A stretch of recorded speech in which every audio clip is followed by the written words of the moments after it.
Good evening, ladies and gentlemen. My name is Alan Alexander. I'm the General Secretary of the Royal Society of Edinburgh, and it's my very pleasant duty to welcome you to this final event in our series covering the issues arising out of the European referendum. This, as you know, is part of, as I've said, of a series promoted by the RSE with the Centre for Constitutional Change and UK in a Changing Europe. It's been somewhat compressed because of the early date of the referendum, but we decided here at the RSE to try to publish some neutral, informative papers and to have a series of events which would attempt to inform the debate and to inform people as they decide how to vote on the 23rd of this month. I think it's important to emphasise, as we had to emphasise throughout the series of events we did for the Scottish independence referendum, that the RSE takes no position. We are neither institutionally for leave or for remain. We want to provide independent, objective analysis of issues that we think people should consider before they cast their votes. And we'll be looking this evening at the constitutional options for the UK, whatever the outcome may be. We have with us Professor Neil Walker and Professor Michael Keating, and they'll be introduced in more detail a little later on. They will be joined after their contributions by Professor Ian McLean, Professor Charlie Jeffrey and Dr. Tobias Locke as a panel to answer questions and engage the audience in discussion. I'm very pleased that Sir Muir Russell is chairing tonight's event. Muir has been chairing the delivery group for this series, and given that that was the job I did for the independence referendum series, I know how demanding that is. For those of you who don't know Muir was formerly civil servant, rising to be the most senior civil servant in the Scottish Executive, as it then was, as Permanent Secretary from 1999 to 2003. He was then a very distinguished academic leader as principal of his alma mater and mine, the University of Glasgow, between 2003 and 2009. He was appointed Knight Commander of the Order of the Bath in 2001, and he was a trustee of the Council of the RSE between 2012 and 2016.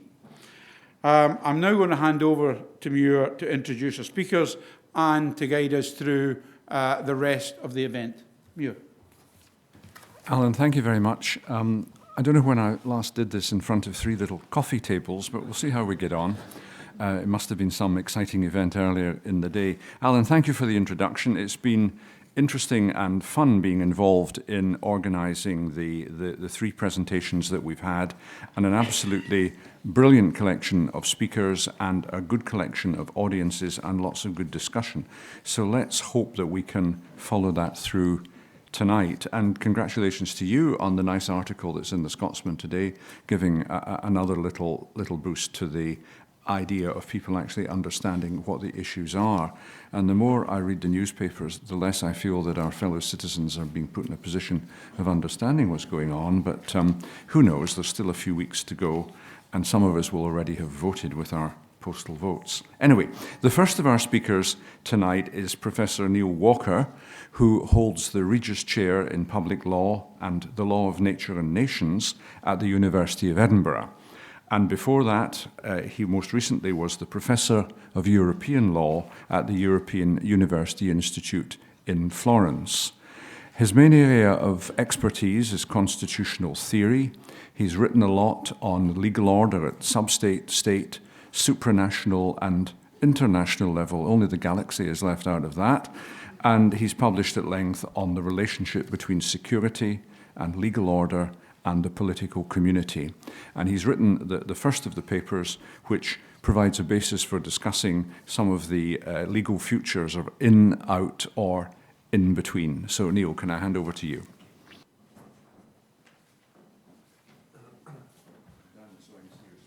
Okay.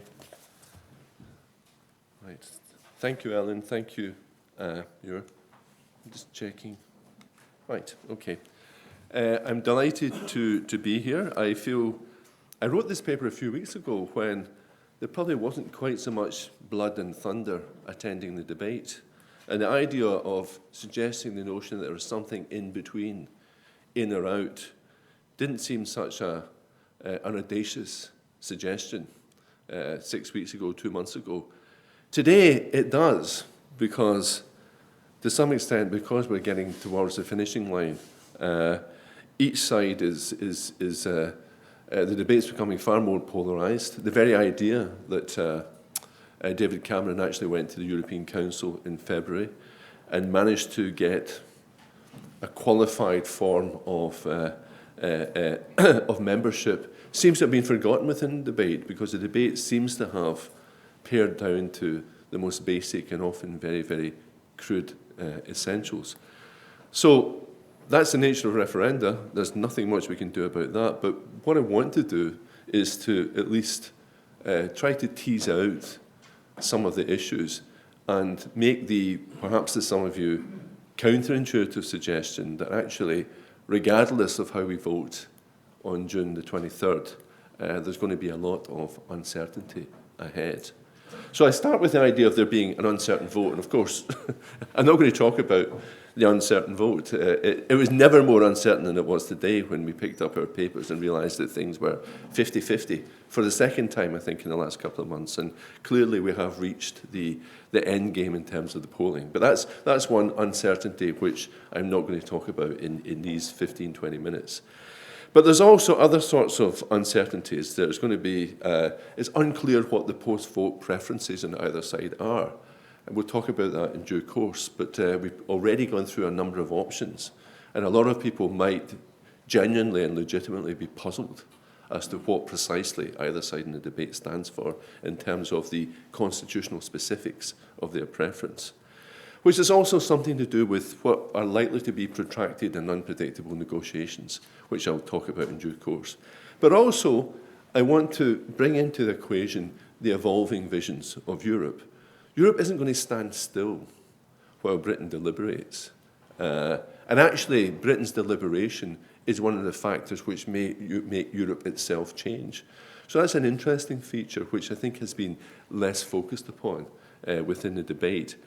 I've been travelling around Europe a lot in the last few weeks, and it's striking, I think, how little interest there has actually been in the British debate until recently. And that's only matched, it's a slightly bleak symmetry, by the fact that within the UK itself, there's been very, very little interest in what this means for the European public good, as opposed to what it might mean for the British public good. So there's a kind of mutual indifference there, which is something I think is worth talking about, and something I'll try to bring out a little bit in due course. So let's start with the leave options. What happens? What happens if the vote is to leave on June the 23rd? Well, firstly, it's all regulated by Article 50 of the Treaty on European Union. But that doesn't tell us very much, because there's no precedent. No one has ever left before. People have threatened to leave. The Greeks, Syriza, were on the point of threatening to leave at various points last year. But we don't know, because there's no precedent. We don't know what will actually happen. But there are certain things we do know if we look at the provisions. And I'm not going to put the provision up on the board, but I'll just try to tease out some of the more salient points. One is that despite what various people on the Leave side suggested at the beginning, they haven't been saying it so much recently, there's really no scope for a second referendum, not in terms of, at least from the European point of view. We can have as many referenda as we want about our opinion on our membership of Europe, but from the point of view of a European procedure, there is no, to use this terrible word, there's no remain option. In other words, if we vote no, then effectively that means that the government will be duty-bound to start the procedures for leaving the EU. There won't be any context within that procedure where we can say, wait a minute, do you have a better offer? And therefore we can have a second referendum. The procedure is very, very clearly set out there. The second point I would make is that there's a 2-year deadline we keep hearing about for completing negotiations, but it's not a hard and fast deadline. It's not a hard and fast deadline, provided no one objects. And someone might object, but why would they object if the negotiations aren't finished? Provided no one objects, then the 2-year deadline can extend for years and years. One senior civil servant suggested it might even go for as long as 10 years. Perhaps that's an exaggeration, but we shouldn't take false comfort in the 2-year deadline because it can be extended. The third point I'd make is there's no guidance as to the content or extent of the agreement. We don't really know what this agreement entails. Is it an agreement which will somehow deal with us, with all the aspects of a soft landing from leaving Europe, perhaps joining a European Economic Area or the European Free Trade Association or whatever? Or is it something that's a purely formal agreement? We're not sure. But what we do know is that there'll be an obvious need for further agreements beyond the basic withdrawal agreement itself. As a lawyer, I can tell you that for certain. There'll be many, many agreements which are required. Perhaps other international treaties, perhaps other changes in basic European law, which will be consequential on Britain's new relationship with Europe. So we can imagine that this is something which will go on and involve a whole variety of different agreements. Okay.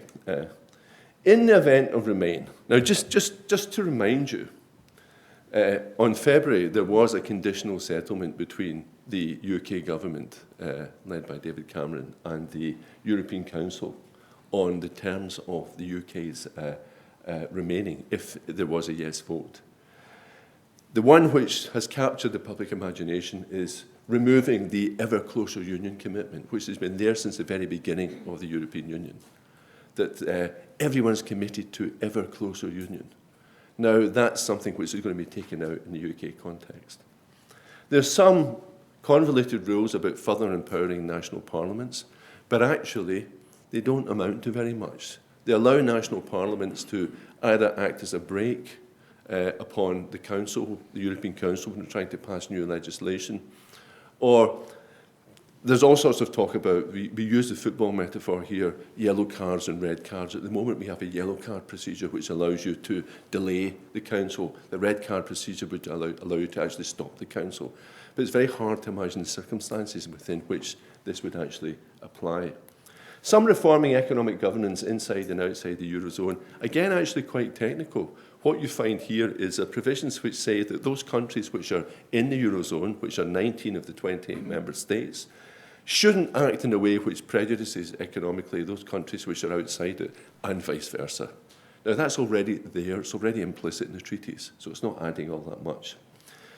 The tougher one, the more substantive one, is restricting social benefits associated with free movements. And that's the one which, because immigration has been such a key issue within the debate, that's the one which has attracted perhaps the most attention. And there we have a number of different rules. There's rules about the possibility of reducing or stopping child benefit, which can be sent abroad by economic migrants within the European Union who come to live here. There's also other rules which would allow the UK to actually impose a block on immigration under certain emergency conditions, where there's a threat to public services or levels of employment, etc., etc. Very, very open-ended phrases, which would require quite difficult and contentious interpretation. And there's some other rules about trying to ensure that that family members only join in certain circumstances, etc., etc. Enhancing competitiveness of the single market. Again, this is sort of weasel word. You know, the single market is supposed to be about enhancing competitiveness. So saying that it seems a fairly empty provision. So, but what I would say is that don't underestimate this. For this to work, you know, the idea that somehow we have an agreement which was set out in February, and David Cameron kept saying this was an unconditional legal agreement. Well, it's an unconditional legal agreement in international law, but international law is not European law, and European law is not domestic law. So further treaty amendments will be required for reshaping economic governance and for removal of ever closer union. And you can't pass these amendments unless all 28 member states agree. and also pass them in accordance with their national constitutional requirements. New EU legislation will be required for provisions on migration, migrant workers and blocking of child benefits. Various majorities required there. And there'll be other discretionary decisions by Council and Commission at the point of implementation. I mentioned earlier the emergency brake procedure to try to stop migration. All of these matters will be contentious. They'll have to be decided on again and in more particular contexts. So there is a framework agreement. The February agreement is a framework agreement, but there's all sorts of uncertainties and a whole range of possibilities. And remember, there's lingering resistance to all these measures.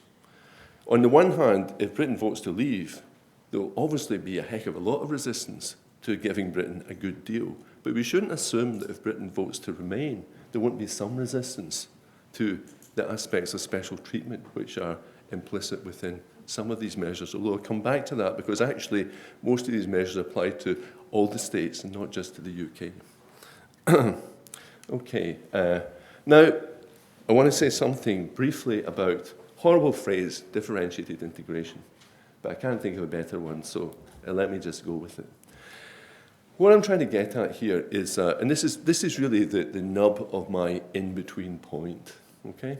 The idea is that whatever happens in or out, okay, what we're seeing is a movement towards a model of differentiated integration in the EU. What does that mean? It covers any variation from the one-size-fits-all uniformity model. So you think about the Schengen free movement area, which covers 26 states, 22 of whom are in the EU, 4 of them are outside the EU. So there are 4 EU states, including Britain, which aren't in the Schengen free movement area. And there are 6 other states which are outside the EU, which are in the Schengen free movement area, like Norway and Switzerland. So it all becomes very complicated.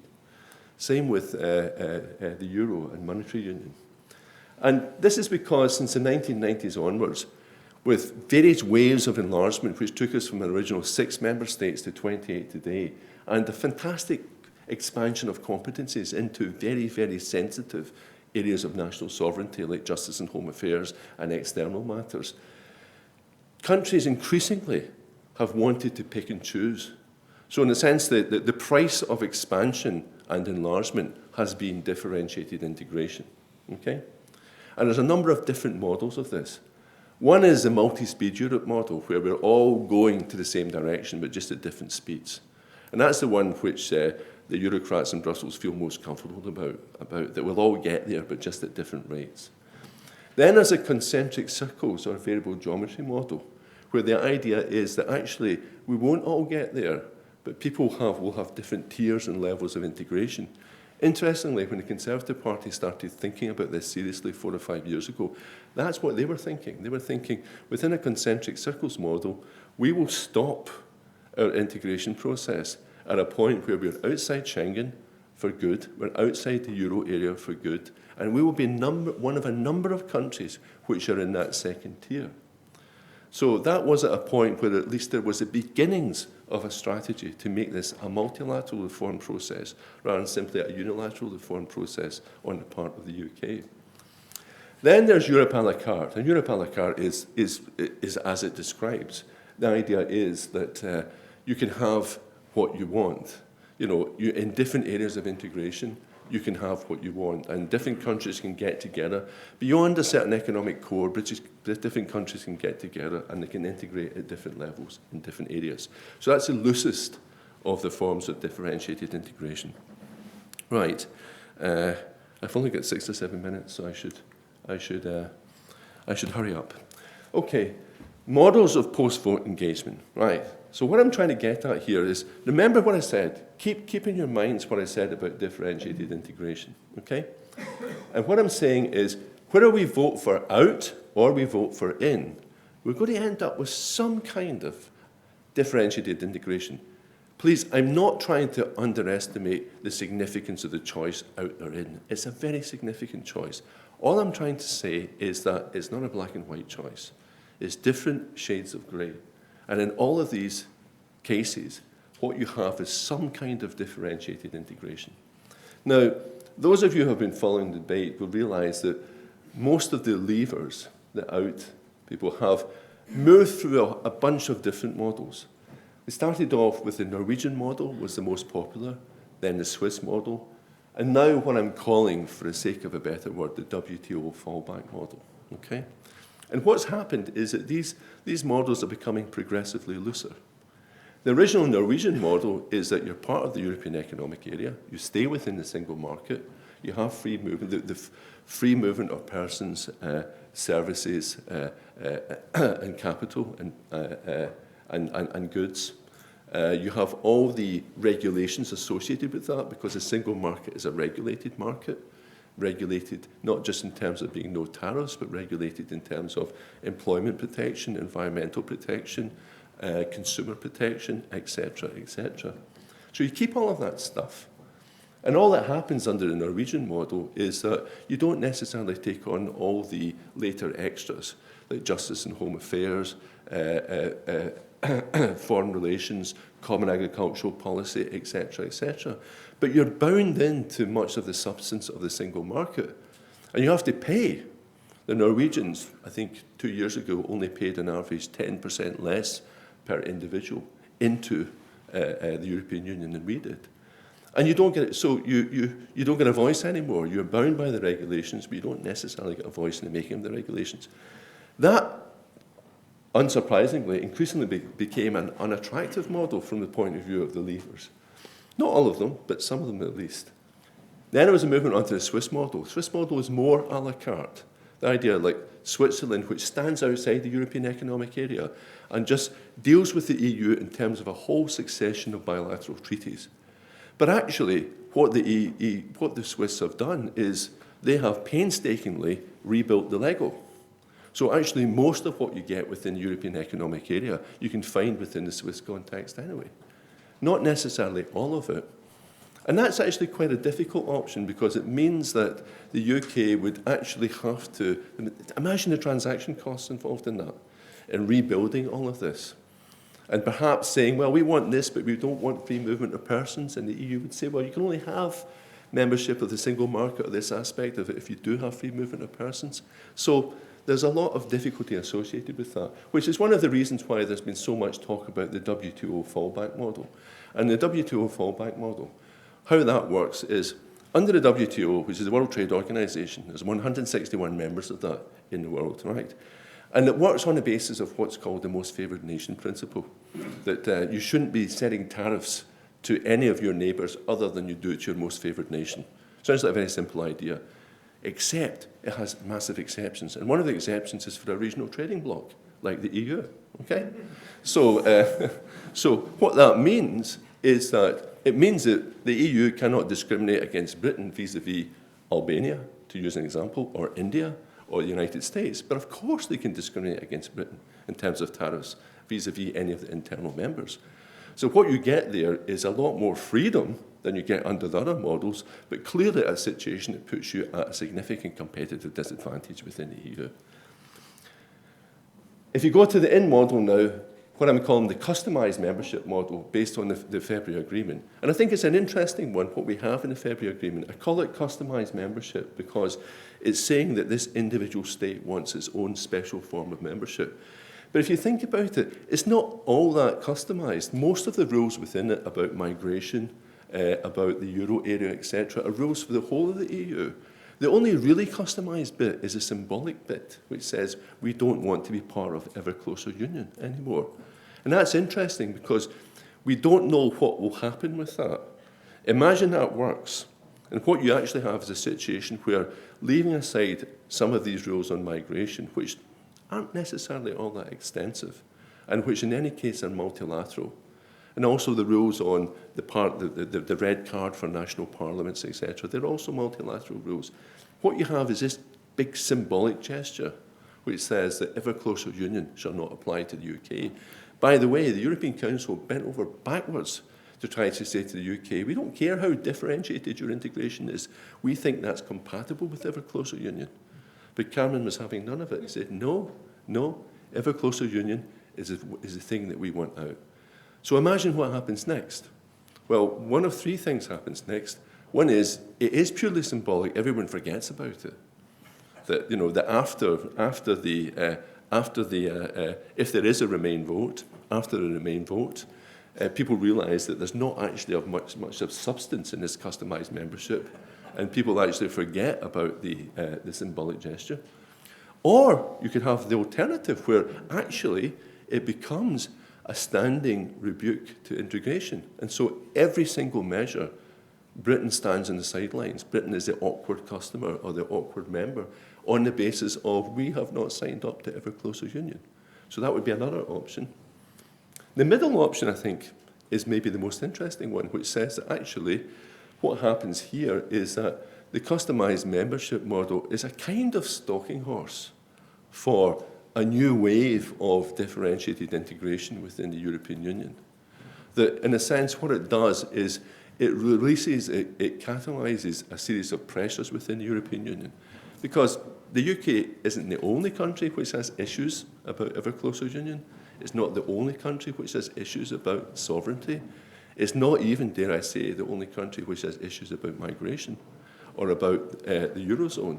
So it may well be that the customised membership model actually acts as something which releases the debate which has been very, very pent up in Europe over the last few years and which allows a more multilateral process of reform to recommence.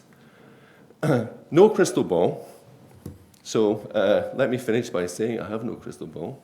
Clearly, I've talked about how the negotiations will be lengthy, uneasy, and unpredictable, leading to differentiated integration in its a la carte version.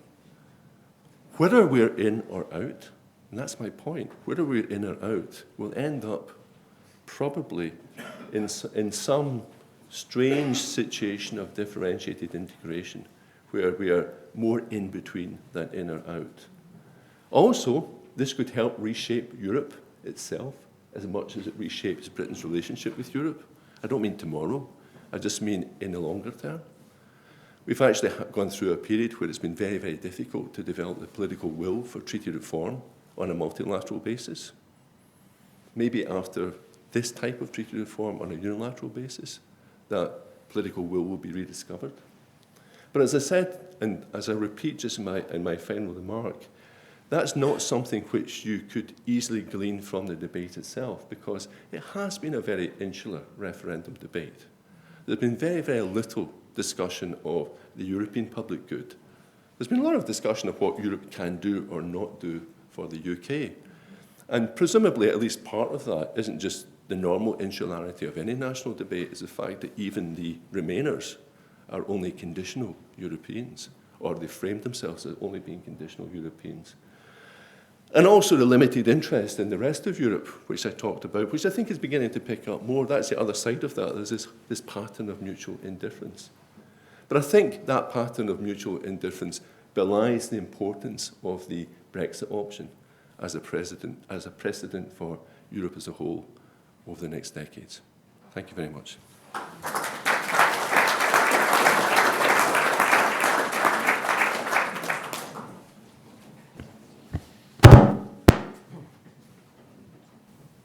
Well, Neil, thank you for that.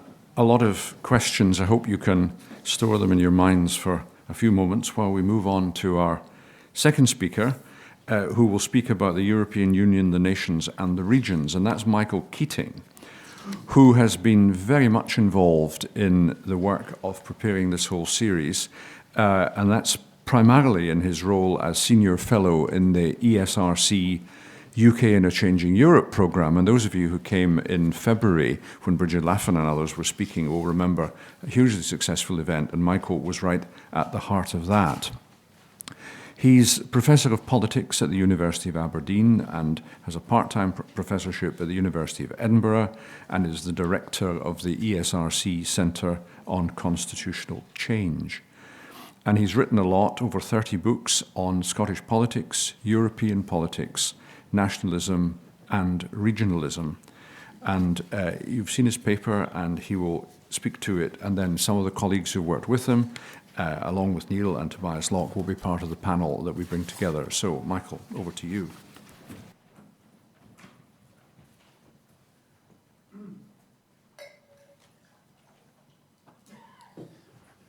Well, thanks, Mira. My job is indeed to talk about the effects and the implications of the European referendum for the nations and regions of the United Kingdom, bearing in mind that the issue of the internal constitution of the UK and its relationship with Europe are now intimately and deeply connected. UK devolution was a process that took off in the 1990s after being discussed for 100 years, with the devolution at the same time for Scotland, Wales and Northern Ireland. This was at a time when the United Kingdom was inside the European Union, and the European framework penetrates the devolution settlement in all sorts of very important ways. For example, there's a provision that the acts of the Scottish Parliament are directly subject to European law. The courts can strike them down. The acts of ministers similarly are directly subject to European regulations, and there are a whole series of mechanisms to try and ensure that the voice of Scotland, Wales and Northern Ireland is felt within the policy making of the structure of the European Union itself. That's a point to which I'll return at the end. There's also a big political issue here, because it's now apparent, looking at the opinion polls, that there are different views about remain or leave amongst the different parts of the United Kingdom, and indeed within the constituent parts of the United Kingdom. Scotland, in recent months, has come through the polls as being strongly committed to remain. This is a big contrast to 40 years ago when Scotland voted to remain, but by a smaller majority than England. The main parties in Scotland are all pro-Remain. Almost all the members of the Scottish Parliament are pro-Remain. Civil society, business, trade unions. There's what we would call the permissive consensus in favour of Europe. That is, Scots might not love Europe very much, but there's no urge to get out of it. And according to the recent poll, support in Scotland for staying in is something around 65%, probably nearer 65%, whereas in England it's about 50-50. Wales is looking these days a bit more like England. UKIP has, of course, had some success in the recent Welsh elections, and Northern Ireland shows a majority for staying in, but if you break that down in the usual way, between Unionists and Nationalists, there's a huge majority for staying in amongst Nationalists, something between 80 and 90%, according to the opinion polls, whereas amongst Unionists there seems to be a majority for leave, something between 50 and 60%. So this creates the possibilities of different majorities around the United Kingdom, and this of course matters because of the internal politics of the United Kingdom. Legally it may not make any difference because it's just the UK that votes, but politically it does make a huge difference if the different parts of the United Kingdom vote in different ways. Now, there are various scenarios we could rehearse here. You could say, what would happen if all parts of the United Kingdom vote to leave the European Union? There won't be a constitutional crisis, but that's not going to happen because Scotland and Northern Ireland are going to vote to remain, almost certainly. What then happens if Scotland votes to remain within the United Kingdom and England votes to leave, the European Union? I keep on saying that, and I've noticed other people speaking make that mistake too. It's easy to slip up from one union to another. But if Scotland votes to stay within the European Union, as seems likely, but England votes to come out, and England being the largest part, 85% of the population, then we come out, what will happen under those circumstances? Now, as we know, the SNP have said that is the one concrete example of a material change of circumstances which they would take as a justification to hold another referendum. They don't have a mandate to hold a referendum on independence following the elections, but they did put in that safeguard clause saying if there's a Brexit, then we will feel the right to return to the issue. So there's a scenario, Scotland leaves the United Kingdom in order to stay within the European Union. Except that it's not as straightforward as that. It would really be quite difficult. The whole point of independence in Europe, a policy the Scottish nationalists adopted about 30 years ago, was that if Scotland is in the EU and England is in the EU, then you don't have a hard border between the two. And the EU takes care of all kinds of common policies that we might want to share with England without having a common political framework because we're all within the European Union. But if Scotland is inside the EU and England is outside the EU, you have a very hard economic border between England and Scotland. And this would clearly not be an attractive proposition, even to the nationalists who pledged that in the event of independence, there would not be a hard border. And putting such a vote to the Scottish people would require them to choose between closing the border with England and closing the border with Europe. Now, the opinion polls actually ask people this question, but it's a very hypothetical question. And it shows that support for independence would increase just a little bit under that scenario, but not enough to produce a convincing victory. So that's why not even the SNP wants an independence referendum under those circumstances, but they may be pushed into one. Another scenario is that Scotland votes to stay in, England votes to come out by a very narrow majority, and so England is kept in the European Union against its will. The first scenario, Scotland is pulled out against its will, England is kept in the European Union against its will. There's not very much they can do about that, but it certainly would exacerbate tensions between English and Scottish political opinion. We know that there are already arguments about English votes for English laws, the West Lothian question, the Barnett formula, all sorts of real or imagined grievances in parts of England about the position of Scotland. This would simply add to them, particularly as it is the case that people in England who feel most strongly English as opposed to British and UKIP voters are, of course, the ones who are most Eurosceptic. Those things go together. So we can see a rising English nationalism and increasing hostility towards Scotland, which create all sorts of tensions across all manner of issues. Another scenario is Scotland votes to come out, or whether Scotland votes to come out or not. Probably Scotland votes to stay in, England votes to come out, and we have to come out anyway, because as I said, the referendum on independence becomes very difficult. Scotland is then taken out of the European Union. This immediately has effects on the devolution settlement, because remember, the devolution settlement was built on the infrastructure of European Union membership, and a lot of things are just given to Europe, and there is no provision whatever for a UK level.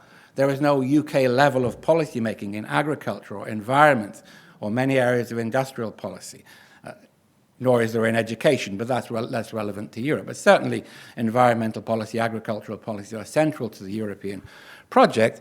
So what would happen under those circumstances? According to the Sewell Convention, if you want to change the competences of the Scottish Parliament, you're supposed to get the consent of the Scottish Parliament.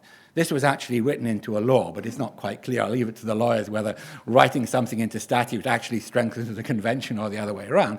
But anyway, there was a commitment after the referendum. We will not tamper with the powers of the Scottish Parliament without your permission. Leaving the EU would require them to do exactly that, and I don't know how that would work out. Whether Westminster would invoke its overriding power to legislate anyway and change the Scotland Act, but certainly would cause a political storm of huge proportions, and it would be very difficult to get through. Slightly different issues arise in relation to Northern Ireland. The Northern Ireland peace settlement was not directly influenced by Europe, but Europe was an important background factor. It provided a context to the Northern Ireland settlement. It was about power sharing, bringing the two communities together, opening up the border between the north of Ireland and the south, opening up what they call the north-south, the east-west dimension, opening up what they call the totality of relationships amongst the peoples of these islands, having a British-Irish Council that represents the devolved governments, the Irish Republic, the Channel Islands, the UK government, and so on. This was all about loosening notions of sovereignty and exclusive sovereignty. That becomes much more difficult if the United Kingdom comes out of the European Union and the Republic of Ireland remains, because the Irish are going to remain. They came in because the UK joined, but they then used it to establish a very, very different position in relation to Europe. So that would undermine, because it would establish a hard border between Northern Ireland and the Republic of Ireland, undermine a lot of the work in opening up and loosening up the border there. It would also imperil the internal settlement if it emerged, as seems likely, that the nationalist Catholic community had voted to remain and the Protestant Unionist community had voted to leave. It would repose the question of Irish unity. It would not convince a single unionist to vote for Irish unity, by the way. But there are a lot of Catholics in Northern Ireland, in fact, the majority of Catholics in Northern Ireland in the last 10 years, who no longer support Irish unity, as they historically have done, because they're happy with the present arrangement of power sharing and opening up to the South and opening up to the United Kingdom. So within the nationalist community, the question of unity would be posed again, and that would seriously undermine the settlement. Now, this explains a lot of the confusion in Northern Ireland. The Democratic Unionist Party, the biggest party, has come out for leave, but I'm not sure they really want to leave, because I'm not sure they really want to lose their agricultural subsidies, and I'm not sure they really want to undermine the settlement. Sinn Féin, which is historically Eurosceptic and has supported the no side in every Irish referendum on Europe, said we want to remain because we don't want to repartition Ireland. But neither of them are terribly convincing about this, and that is why in Northern Ireland they just tried not to talk about it. So there was no debate until the Irish elections, and it was only after those elections that the DUP came out for leave. Sinn Féin came out for remain, but in a somewhat unconvincing way. So this just opens up questions in Northern Ireland that are in the process of being resolved. So those differential votes are going to affect the internal constitution of the United Kingdom.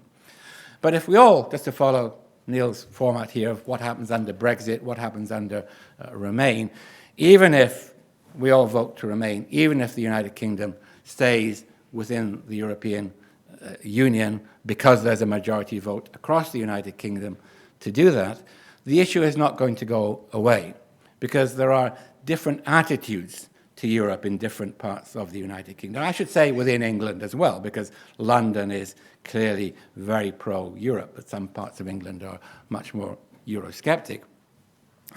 Cameron has, as Neil explained, got this ever closer union clause removed in its application to the United Kingdom. What that effectively means is not the legalities of it, as Neil says, it's not the legalities, it's the political principle that the UK government has said, we will no longer move along towards a closer European Union.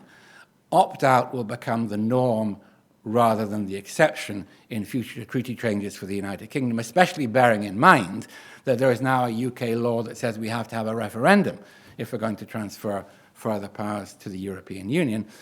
But political opinion in Scotland, Wales and Northern Ireland might not share that view. They might not share their perspective. Indeed, the Scottish government has said quite clearly, as has the Welsh government, that we don't share Cameron's view about the future of the European Union. And if there are further developments, one thinks of areas like climate change, energy, migration, freedom of movement, linking social benefits to freedom of movement. The so-called social dimension is not terribly strong these days, but it's still there. The social conception of Europe. On these issues, the devolved governments have marked out a very distinct line from the United Kingdom. So the question then arises is who speaks for the United Kingdom in these future matters? This has been a bit of a running sore for ever since devolution, where Scotland, Wales and Northern Ireland doesn't agree with the UK line. They're consulted. There's a joint ministerial committee. They can go to the Council of Ministers along with UK ministers, but ultimately the UK has the last word. That has produced a number of tensions. I would expect those tensions to to increase. So whether it is leave or whether it is remain, the connection between UK devolution and the European question is going to be with us for a long time.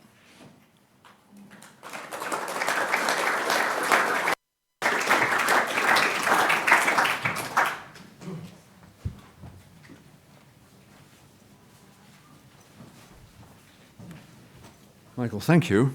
And bang on cue, Charlie has arrived. So can I ask our panel members to come up, Charlie Jeffrey, Ian McLean, Michael, Tobias and Neil. And I hope there's enough space for everyone. Just about. And while they get settled, I'll do some introductions. We'll have to share microphones, but we'll do our best to achieve that. Now, these are the folks who've been much involved in drafting the papers and preparing our programme. And on my extreme left is Charlie Jeffrey, who is Professor of Politics and Senior Vice President at the University of Edinburgh. He's held the Chair of Politics there since 2004. Previously, he was in Leicester and in Birmingham. And he has a wide range of public advisory and consultancy roles. I could go on for the rest of the evening, but two of them include the Committee on Standards in Public Life, the independent expert group on finance that advised the Kalman Commission, and he was formerly a member of the ESRC Council. Who's next? Ian McLean. Ian is the Professor of Politics at the University of Oxford, and he's a Senior Research Fellow in Politics at Nuffield. He's worked at Newcastle upon Tyne and Warwick and has held visiting professorships at Washington and Lee, at Stanford and Yale, and ANU. And in recent years, he's principally worked on UK public policy, published quite a lot in and around the run-up to the Scottish referendum. Michael, you've heard about. Tobias Locke is a lecturer in European Union law at the University of Edinburgh, been there in the law school since 2013. He's a co-director of the Europa Institute and runs a variety of LLM programs in Edinburgh and has published a couple of books on the European Court of Justice and international courts, and as you've seen from his paper, has done a lot of work on the relationships between the EU and the European Convention on Human Rights. And we'll bring him into that discussion as we go through the Q&A, because these angles on what all this does to human rights are really very, very important. Neil, you have heard of. So what I'd like to do is to throw the discussion open to all of us here in the audience with a view to plumbing the depths of some of these hugely complex and multifaceted issues that we've heard about. And some pyrotechnics from the back. Anyway, being in the chair, I suppose I'm entitled to ask a little question at the beginning, and I wanted really to ask Neil about the WTO option, which was in your out but not really out kind of model. And I wondered just how not really out it was, because Boris and the others are saying we'd be free to operate on the world stage, we could be like Australia, we'd make cars that fit Europe or fit America or whatever and sell them, and on and on. And you were kind of assuming that actually that would bring us back in a relationship that tied us back into a whole raft of the web of complexities that this is so you can be heard, that come with your other kind of nearly in sort of options. And it might just be worth decoding that a wee bit and maybe bringing Canada or whatever into the picture. Okay, thanks. It's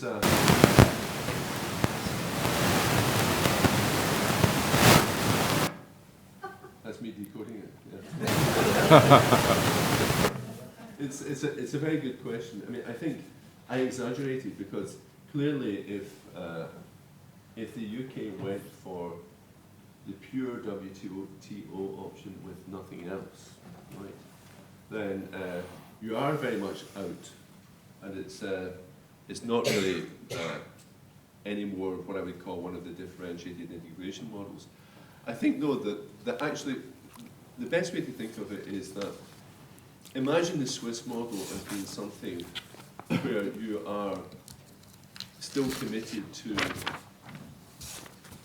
the single market in terms of the tariff-free zone, but not necessarily committed to all the technical rules, and not necessarily committed to common agricultural policy, etc., etc. Beyond that, outside of that, you might find, a whole range of countries, Switzerland-like, so to speak, where you would still have a series of bilateral treaties, where you would still have perhaps specific rules on movement, specific rules on goods and services, etc., etc. There would be some indication of your proximity to the European project. I actually think those who say WTO mean that. They mean Switzerland light. they don't mean just a WTO model. If it was just a WTO model, then even that wouldn't be just a WTO model, so to speak, because every one of these countries, of these 161 countries, tries to make specific trade agreements with other countries. And provided they do not undermine the basic rules, the common floor within the WTO, they can do so. So we've heard much talk about the Canadian agreement, about the transatlantic trade agreement, etc., etc. And then the question becomes, I suspect, twofold. One is, to what extent are these trade agreements themselves necessary for trade? To what extent are they? Does the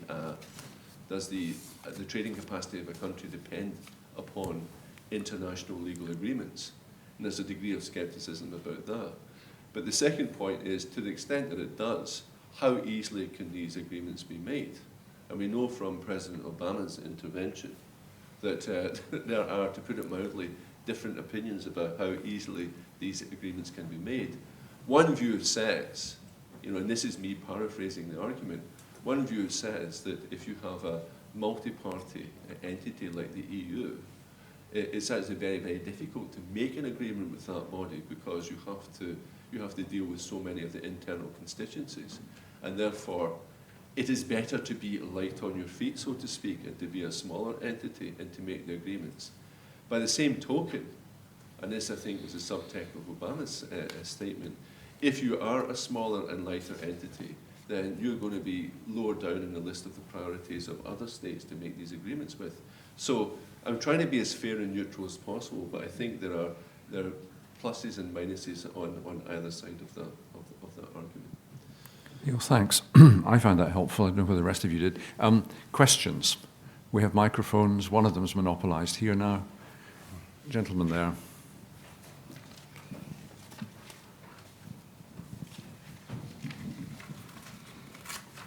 Thank you to the panel, and thank you to the authors of these excellent papers I've been enjoying being introduced to. So thanks for the content so far.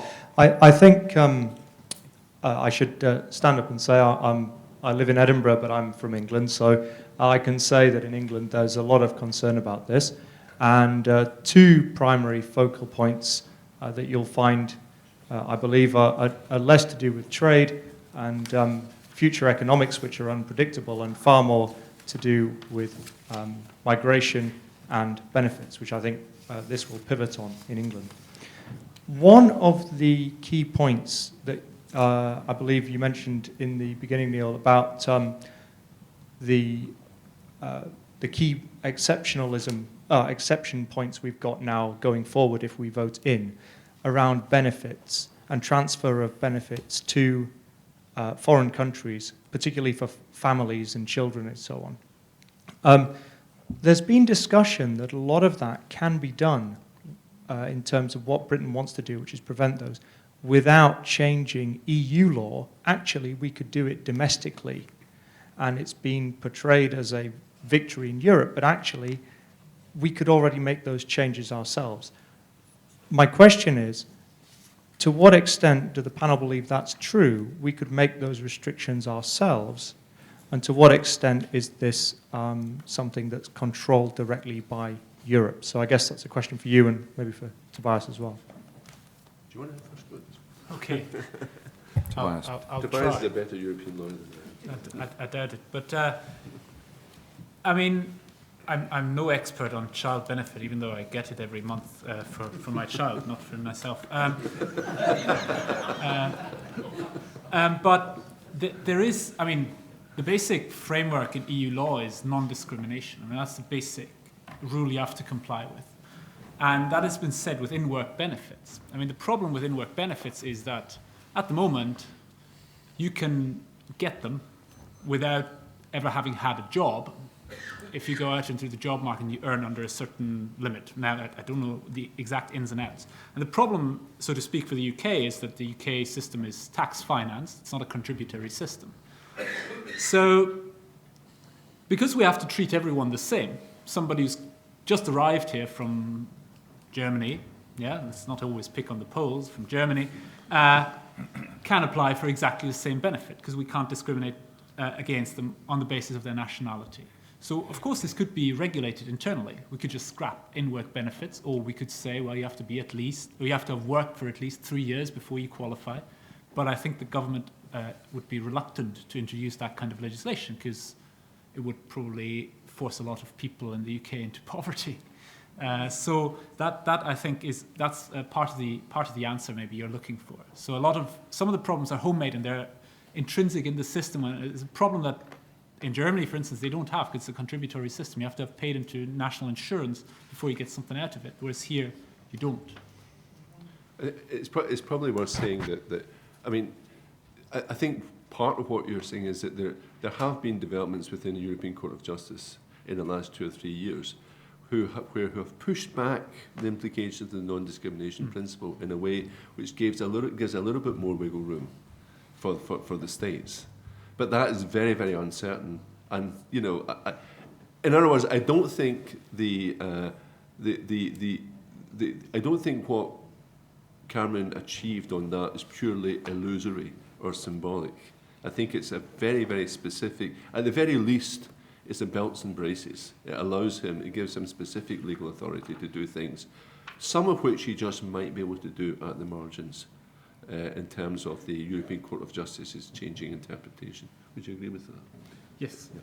But I think if you look at the paper we had last week from Ingela Naumann and Richard Brodie, you do get the impression that a lot of those issues about what we have to give to people arriving are determined by what our policies are for people who are already here. And that's basically the point that Tobias was making. So we don't have the kind of German system, and we could have, but we don't. And therefore, we've chosen not to, for perfectly good domestic reasons, and we're in a sense sort of hoist with that. Other questions? Gentleman at the back. Thank you. I have 2 questions. One, does the panel think that a referendum on such a technical issue was the proper way to decide such an important matter? Because all it has got into is both sides using politics and no facts. And the people do not realize actually what they're voting on. The second part of the question is, since it's a referendum, whatever the outcome, and particularly if it happens to be close either way, Parliament has to enact that referendum to make it law and legal to operate. Now, with a minority government and the Conservative Party split on both sides, we could have a hassle before we even get into it within Parliament. Because a referendum per se is not binding. Parliament has to enact on the result. And with a 12-seat majority and the party in power split and both sides fighting in the most ridiculous manner possible, I don't know how we're going to govern the country after the result comes, but that's another question. So that's my 2 questions to the panel. Who wants to take on the Times headline this morning? Ian. Maybe that's one for the political scientists, and I'll have the first stab at. In relation to the first question, should there be referendums on such a technical matter, I think the answer is maybe there shouldn't, but we had one before, of course, in 1975. We had one in Scotland in 2014. And so I think it may be a very good argument, but politically it's a rather difficult argument to make.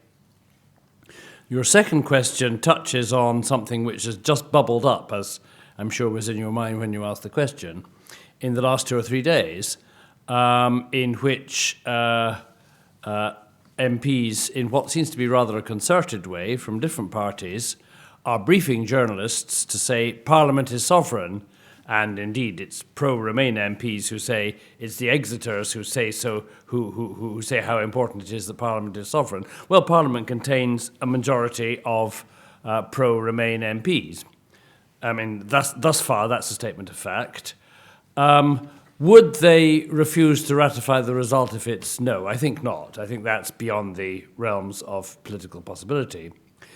Would they, on looking at the options that Neil laid out in his presentation, would they decide that the one which does least damage in the view of the majority of MPs is Norway, they might give that a try. There would be a huge political row because Norway means no change in the immigration status of EU members, and it also means continuing to pay into the EU. And I think opinion, even among Remain MPs and Remain peers, is very divided about this initiative that's just bubbled up this week. But you raise a serious point, which I think is, like Neil, I have no crystal ball, but I don't know if either Charlie or Michael do. Michael doesn't, Charlie. I endorse everything Ian said. I have no crystal ball, except to say that we, in that circumstance, would face what political scientists technically call a mess. I wanted to comment on the first part of your question, though, because we now have what we in the UK constitutional tradition call a convention, that on major constitutional matters you have to have a referendum in order to decide what to do. That's a really recent convention. It goes back to 1975, and the reason we have it was that the Labour Party in government at the time was deeply divided internally, and it abdicated its own responsibility for deciding on the matter by handing it over to the general public. And we see with a different party exactly the same situation now. It's an abdication of the responsibility of a major political party to decide on a crucial political issue, which has produced this referendum with the possibility of that extraordinary mess as a consequence of it.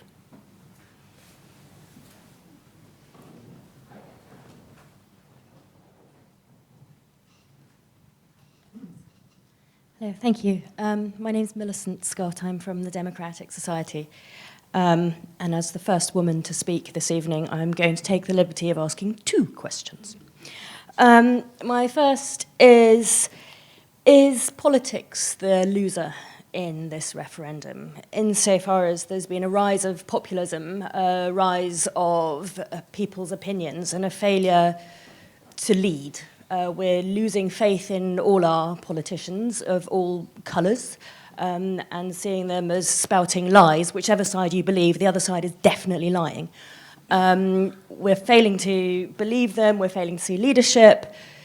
Who's going to win at the end of this? How can we trust, how can we believe in whatever is the result? And my second question is, could the result be the same whatever happens? If we're looking at a differentiated model, just calling it leaving, well, we're not in Schengen, we're not in the Euro, we're not in a number of different things. Is there a possibility that there's actually an answer already and they're going to do it whatever we vote? Thank you. What a cynical question. But let's ask the political scientists about the first one. Is politics the loser? Populism, lack of facts? Who'd like to have a go at that? Charlie, you talked about a mess. Tell us. Thank you. I come in late and I get all the hard questions. Is politics a loser? I'm not quite sure what that ultimately means, because mobilisation around a major political issue can actually energise political engagement. And that's something we saw in Scotland around the independence referendum. And there was a very interesting piece written recently by the team producing the British election study about that referendum and its consequences. And the broad theme was that having a simple yes-no question cut across longer-term loyalties between types of voter and particular political parties, which we've seen in the SNP's successes since, which have produced a realignment. Now, some people might say that's a rather good realignment, breaking those traditions and empowering people to think differently about the way they engage through political parties with the political system. Now, it's entirely possible we might see something like that emerging from the EU referendum, in particular with a tremendous challenge to the unity of the Conservative Party and the possibility that you might see some kind of renewal of one or more political parties on the centre-right of British politics. The more difficult version of that would be the empowerment of UKIP as a voice for a certain type of right-wing politics. So I'm not sure politics is the loser. I'm sure politics is changing because of being confronted by a yes-no, black and white decision around an issue which is at heart much more complex than that. On your first point, I think politics is the loser, because I'm getting quite depressed with this campaign, particularly in the last couple of weeks, where it has broken the normal bounds of political reasonableness. I don't expect politicians to be Platonic philosophers, arguing by rational appeal to evidence or anything like that. But some of the claims that are being made are frankly ludicrous. The Treasury papers are ludicrous. The claim that we pay £250 million each a year and could spend that on the National Health Service, which was on a leaflet that came through my letterbox this morning, is ludicrous. And I think that people are simply turned off politics if it becomes like that, because it insults their intelligence. On your second point about what leaving means, this has something in common with the Scottish referendum, that the people are saying, vote for change and it will just be the same. We're reassuring, because people are risk averse. And so the Leave side is saying, we can leave, but don't worry about all the other things. You'll still be able to be in the single market. Well, we've just seen that's very complicated. Now, there is an alternative to being in the EU, which makes a certain amount of intellectual sense to me. I'm not saying that I support it, but I can see the coherence, which is, let's forget about relying on the European market. It's a declining economic area. We can trade alone in the world. We can unilaterally cut tariffs, there's a lot of people who argue this, become a small competition state. But that would require a huge radical change in our domestic political economy. It would probably mean dismantling a lot of our social protections and so on, but you could do it. New Zealand did something like that in the 1980s. But we're not being given that clear option. Both sides are trying to play down the risk on the respective sides. And once again, people get a bit cynical about that.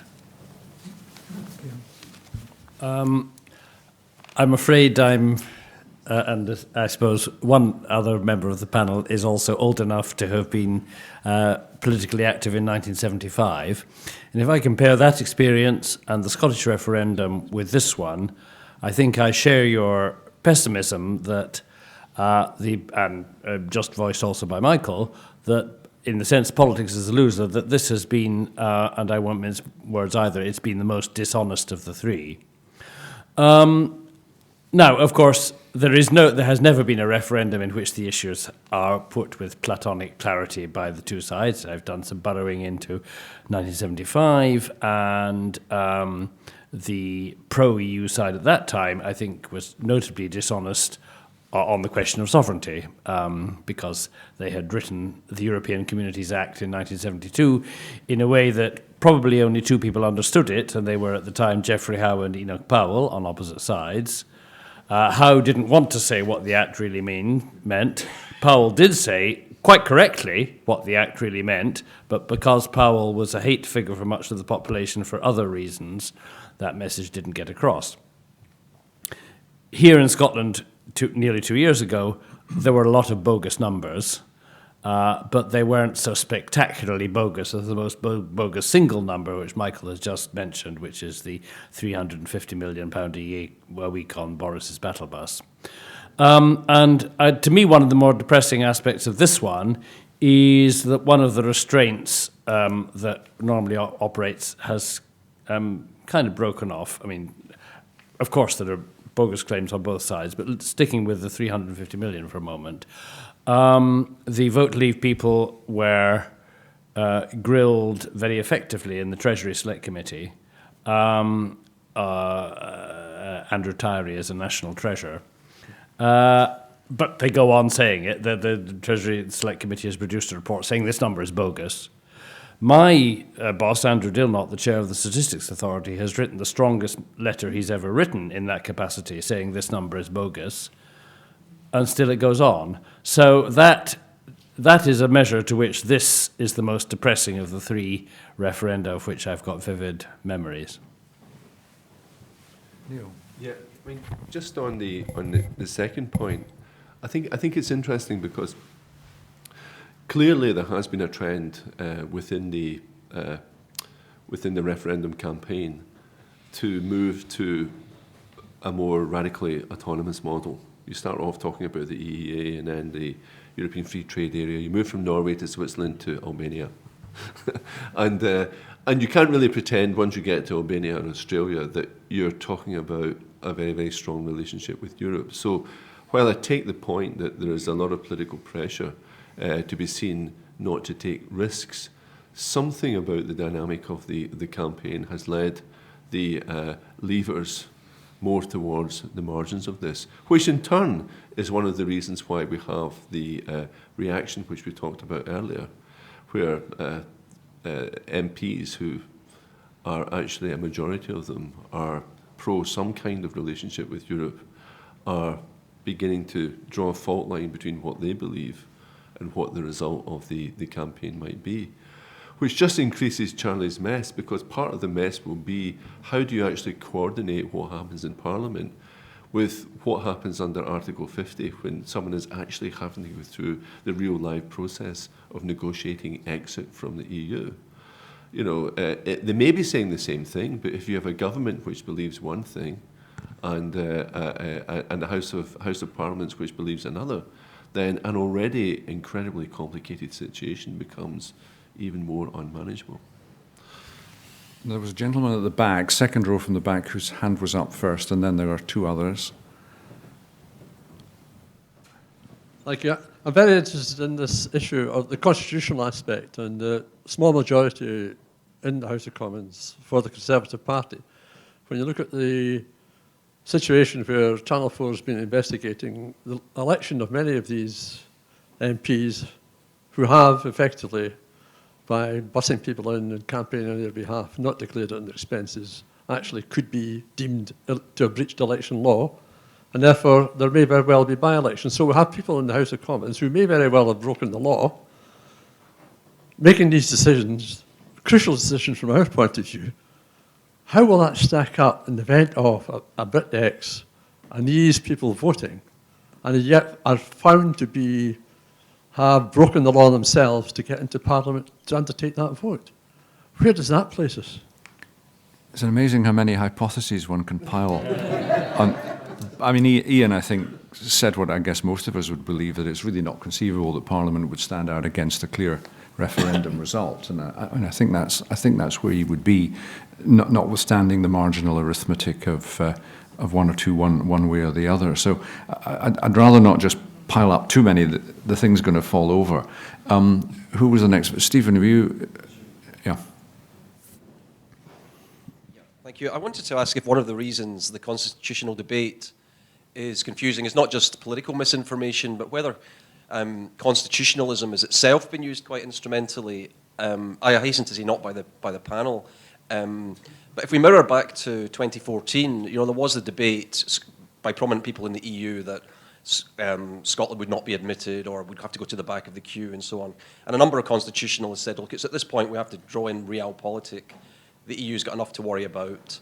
It's got Ukraine and so on. The last thing it wants to do is impede access from a fairly wealthy, membership-friendly country with strong natural resources and so on.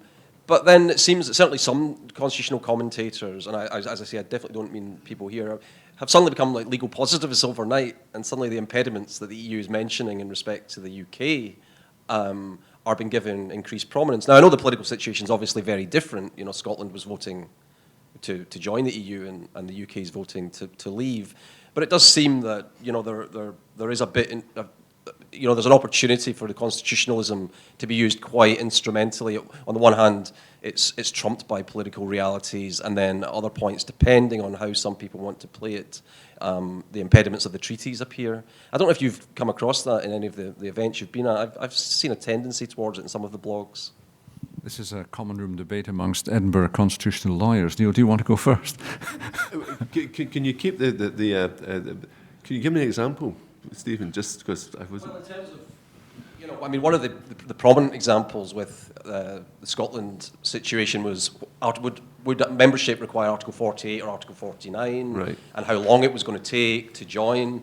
And then a counter-example would be if the UK votes to leave and kicks in the article. Sorry, I didn't mean this to be technical, and it's not meant to be a technical question. It really isn't. Okay, no. You know, it's not. But since I do have to illustrate it, you know, some people are saying, well, once the UK votes to leave in the Article 50 process, by which you have to inform the EU you're leaving, then the EU won't be in a position to do any side deals in terms of what happens next, in terms of facilitating, you know, some of the deals you were talking about, you know, some of the alternative options. Well, now, it might well be that just politically the EU won't do that, and the debate is entirely consistent. Yeah. But it just strikes me that there's a danger, unless we're careful, that we can use constitution, not, as I say, nobody here, but that we can use constitutionalism a bit instrumentally when it suits us. Yeah, I mean, I think that's a good point, and thanks for that example, because it's one that I talked about in my presentation, because I think my sense, because I'm actually pretty clear that despite what Boris Johnson has said on a couple of occasions and various other people have said, that the Remain option becomes very, very complicated at the very, very least. And I think for a mixture of legal and political reasons, I think the legal reasons are obvious. You know, it does say in Article 50 that this is not an invitation to think again. You know, because what people said was, oh, Article 50 contains a clause which allows you to negotiate exit. Can you not turn that into negotiate re-entry? Well, just as a matter of law, you can. You'd have to go back to Article 48 or Article 49, Article 49 in fact. But the second point is, you know, imagine the political atmosphere at that point. You know, there may be wise heads in Brussels who want to cut a deal with the EU, want to cut a decent deal with the UK. But at that point, you have to go through Article 49. You have to go through a situation where 28 member states, now 27 member states, I'm sorry, we're out, 27 member states all agree and all get it past their constitutional requirements, which could involve national referenda, etc., at a point where it's clear to them that Britain is a party that's left the marriage. It's hard to imagine that being an easy situation. So it's a combination, I think, of the legal and political there. But I agree, we have to be we shouldn't be too pious about the legal here, because sometimes realpolitik can work in another direction. I just wanted to come in on that, Neil, because you began to answer the question I was going to ask, which was who'll actually be doing the Section 50 follow-up negotiation? And it's the other 27 and Coreper and all that. For us, it will be HMG. Yes. Whoever that may be. Whatever that is, and whatever mandate they think they have, and however that much it could change. Be Jeremy Corbyn, yeah. Or Boris, or whoever. Yeah. Michael, you want to come in? A quick comment on that. I think it's true that a lot of the rules and what we understand as the rules can be bent if there's a political imperative. But one thing it's very difficult to fudge is the single market, because that's based upon a particular economic order. It has an economic logic to it. And if you start creating exceptions to the single market, everybody will pile in. It's one thing to exempt from ever closer union or some of the other policies, some of the flanking policies. But the single market, and this is something that David Cameron was told right at the beginning, you're either in the single market or you're not. And if you're in the single market, you've got to accept the lot. The only choice is whether you get a seat at the table or whether you don't. There was a hand there, and then Anne Packard after that. Hi, Dr. Stephen Watson, mathematician who's living proof that referenda can actually be invigorating. The Scottish referendum was for many of us here. I just make a comment from the point here being made. If I look around this room and compare it to similar events that were run in the build-up to the referendum in Scotland, this room was packed. That's an interesting observation to sort of look around here and see. You've got living proof to some extent of the disengagement of the populace at large. Scotland was vigorously involved in that referendum.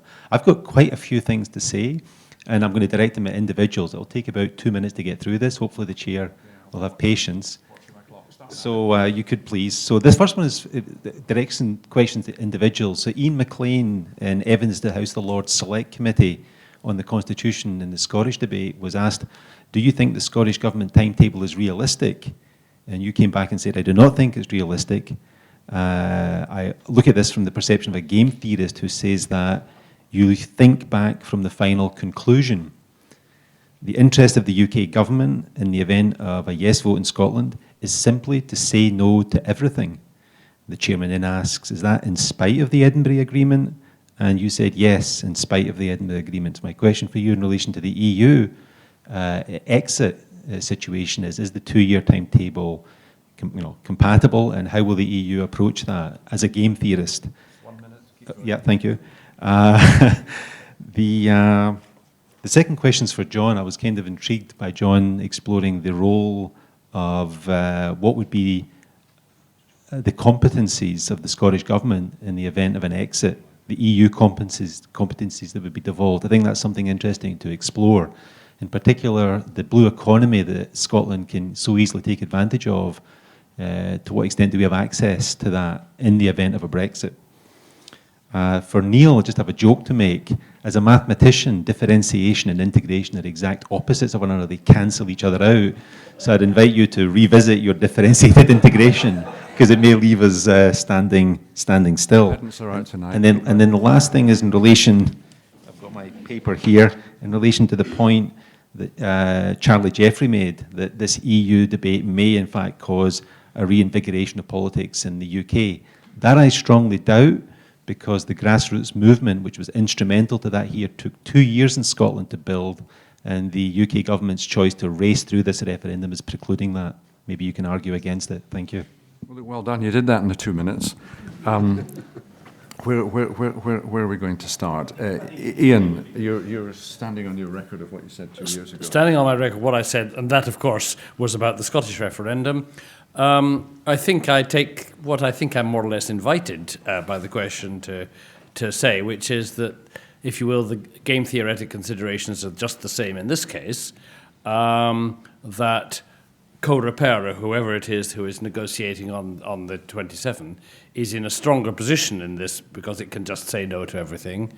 There's the 2-year timetable, which has been mentioned under Article 50, and because all parties know that the default, if no agreement is reached at the end of the 2-year, is WTO, and as I think anybody who looks at it neutrally thinks that WTO is the least advantageous arrangement for the UK, I think I would apply the logic of what I then said to the Lords Committee to this situation also, yes.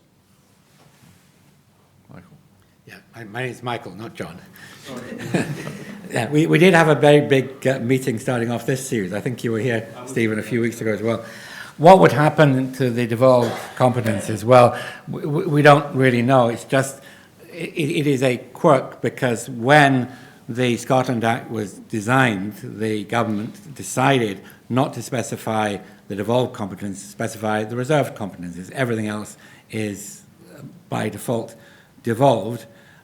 Many of these are European. Therefore, if we withdrew from the EU, then those would become, many of those would simply be devolved to Scotland. At the moment, there's a UK level in between, because we've got to go through to the UK government to get to Europe. Remove that European framework, and that UK framework then falls apart. And the interesting question then arises, first of all, would the UK just leave it alone, let that happen, or would they intervene? And secondly, insofar as these competences did come back to Scotland, would Scotland choose to go its own way? Would it choose then to shadow Brussels on certain kinds of things, or to shadow London? There's a choice there. It would open up some very, very interesting policy choices. I don't know which way it would go, because in some areas Scotland has chosen to go its own way. In other areas it shares the same kind of policy preferences down in London. But it would open up a whole new set of constitutional and policy issues. And it would depend on whether we were close in or close out, really, because Yeah. if we were doing a Norwegian-style thing, you would have to say things about a lot of the policies, whereas if you'd gone WTO, you might be able to extend 2 fingers to it. Yeah. Charlie, last question. I love the terminology we're developing. If you've gone WTO, it's all new stuff.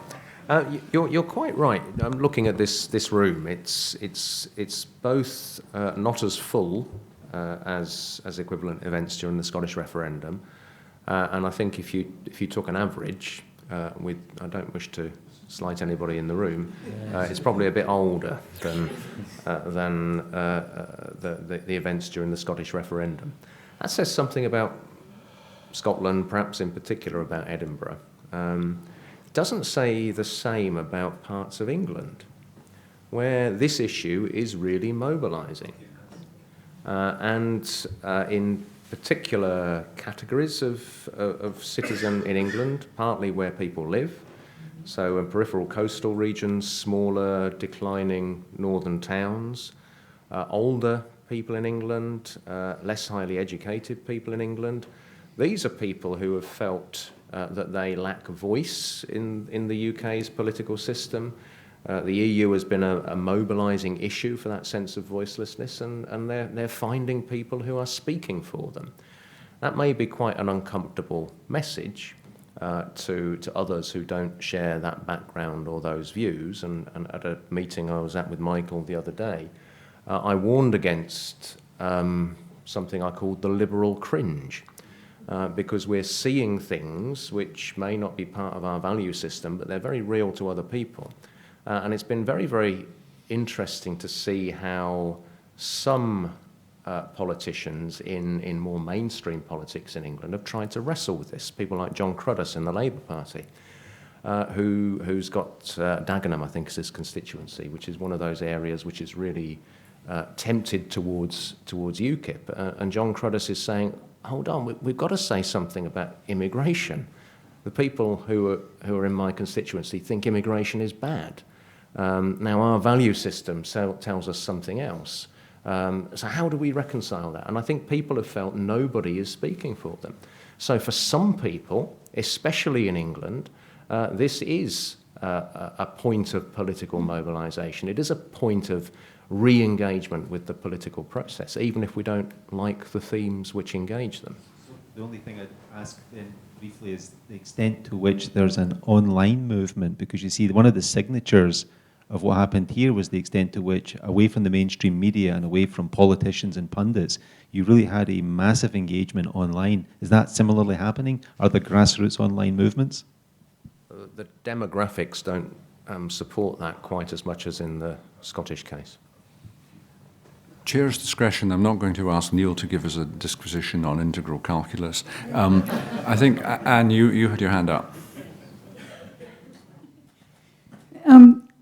I'm not sure from the comment from the floor earlier, is politics the loser in this, or is democracy the loser in this, which I don't see as quite the same. I'm appalled by the toxicity of some of the debate. I think it probably may engage some of those people who may be less informed than our panel.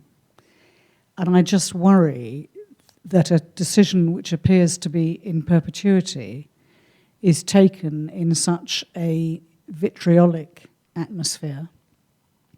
So I would like to ask the panel their view of how the media are treating the vitriol, and to say, if you had been the decision maker at the time, would you, as opposed to general elections or Scottish Parliament and Assembly elections in Wales, have made this an obligatory vote? Because there are a large number of people who are not signed up to vote. Who wants to start on that one? Neil. So, you mean obligatory vote in the sense that everyone must vote? Okay, as in Australia or some places east of Berlin. Yeah.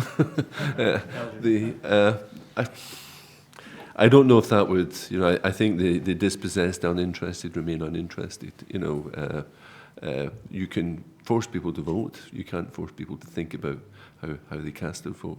I think, the point about the vitriol is an interesting one, because why is it, I just asked this as a question, why is it people are saying this so much about this debate, but they weren't about the Scottish referendum debate? I mean, the Scottish referendum debate, there was a lot of toing and froing, Project Fear versus Project, whatever it was, Project Hope, and all sorts of aspersions cast on the honesty of the other party, etc., etc. But there wasn't the same sense of disgust or contempt at the debate amongst the middle classes. which to some extent you're finding here. So there's something interesting going on, because in both cases you have the same, in many ways, very, very similar phenomenon. You have a referendum, you have a significant division, you have a division which you find within political parties as well as across political parties. You have a hugely consequential decision. You have a decision which, if it goes one way, is probably not one which can be revisited ever or for a long period of time. So very, very similar sets of issues. And at least maybe I pose the question to my fellow panellists, why is it that this one is getting a much worse press than the Scottish independence referendum did? Why is it the Scottish independence referendum was seen as somehow a victory for democracy, and this is seen as a defeat for democracy? I'm not quite sure they're as different as these opposing verdicts would suggest. A good point, Neil, I think, especially if you go back to some of the online engagements during the Scottish debate, which were pretty vitriolic and certainly caused many some concern. I wanted to take a different tack, though. Mischievously, Anne, I'm wondering whether the idea of obligatory voting is your mechanism to get the result that you would like. Just being mischievous there, but I'll come to a more serious reflection on your point about democracy, because the test of an electoral process is whether the losers consent to the outcome, and we saw in Scotland that the losers did consent by and large, partly because in a strange turn of political events, they emerged in other ways as the winners.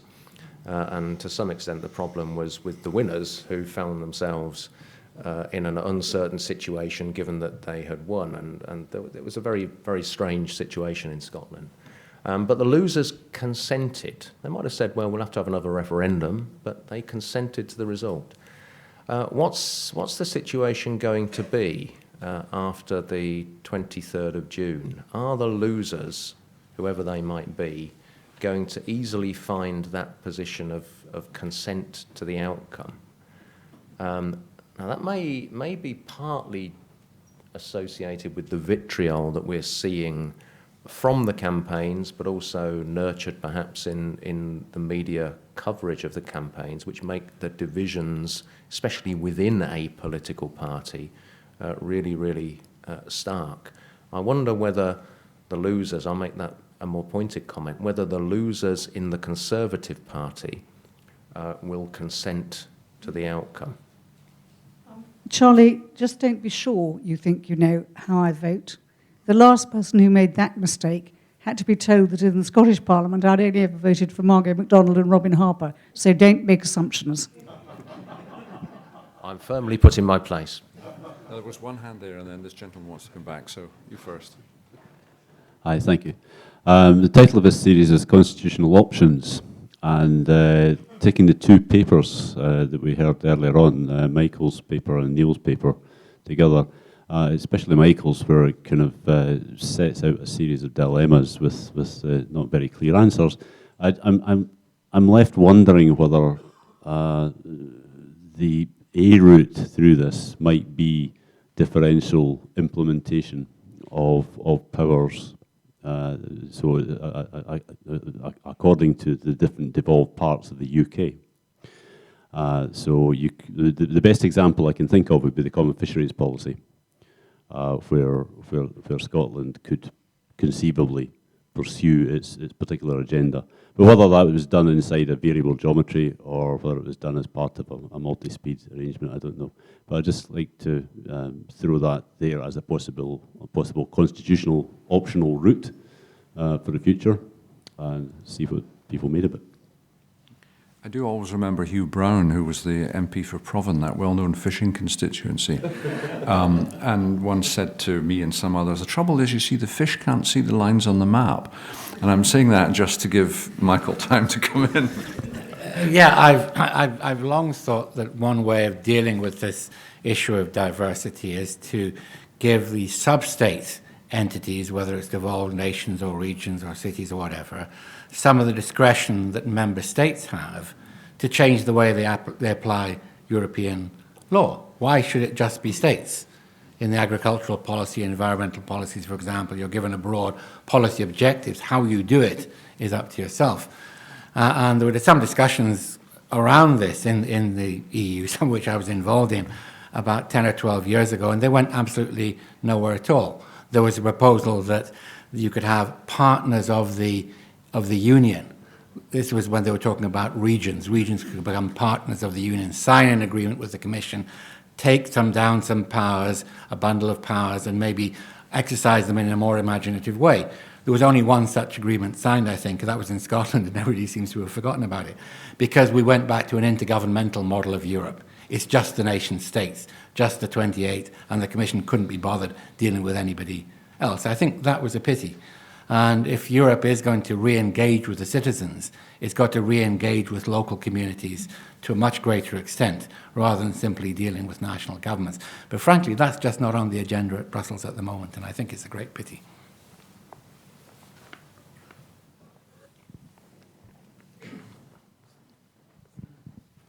Thank you, Mr. Chairman.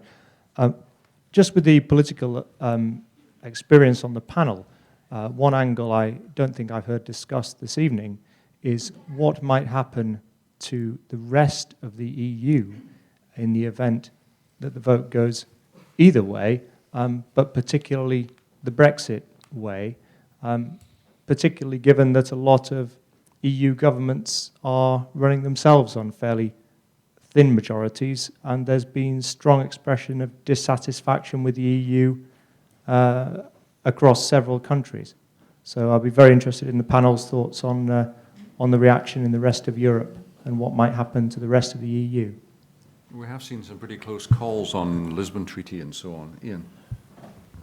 Yes. I would be most worried immediately about Hungary, Poland, and possibly Slovakia, which are countries where the impact of the immigration crisis has arguably been there are two questions. There's the real impact and the perceived impact. The real impact has been much greater than here.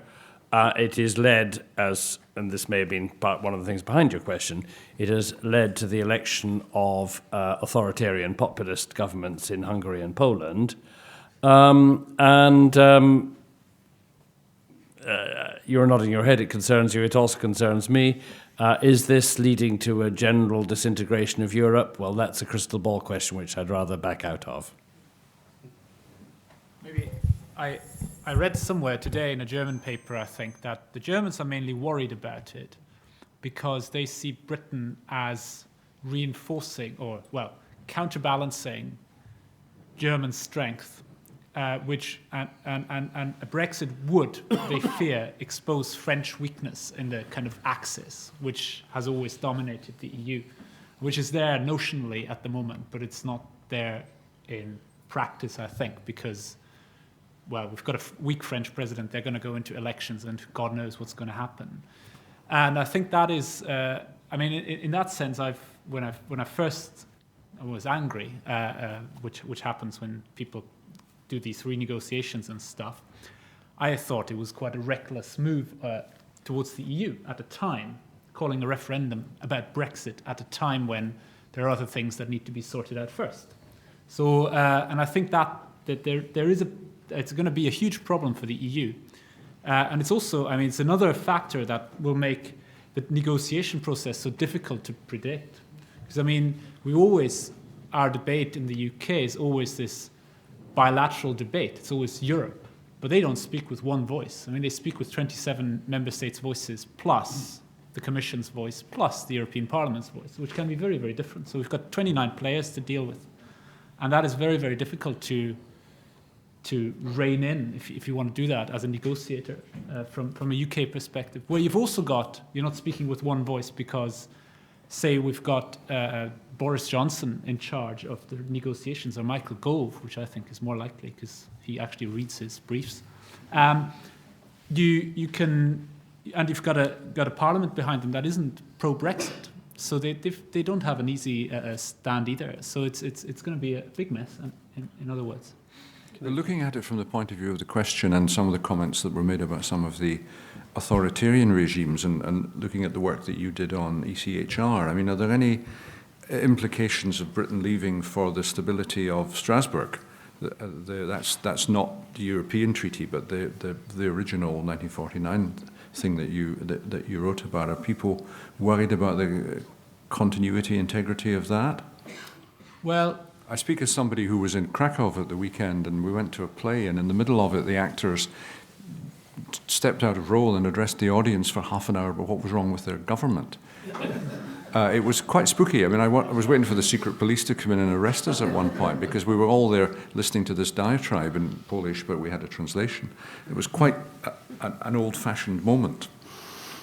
Well, I mean, the ECHR is, of course, a different treaty regime to the EU, and the UK will remain a party to it for the time being anyway, and it will remain bound by all the decisions of the European Court of Human Rights, including prisoner voting and all of that.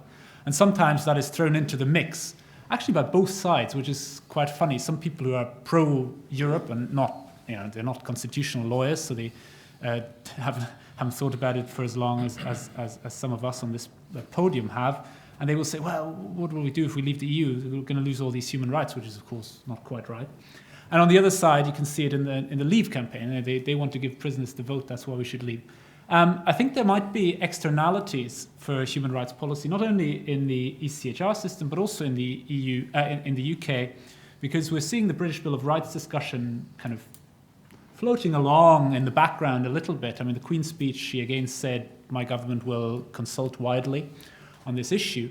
Now, I could imagine that if we have a Remain vote, the British Bill of Rights and the ECHR might be thrown as a bone of, as something to the Eurosceptics. And there might be, I mean, Theresa May has come out against the ECHR, but for the EU, which is a fairly unorthodox position in the Conservative Party, I think. But still, she has.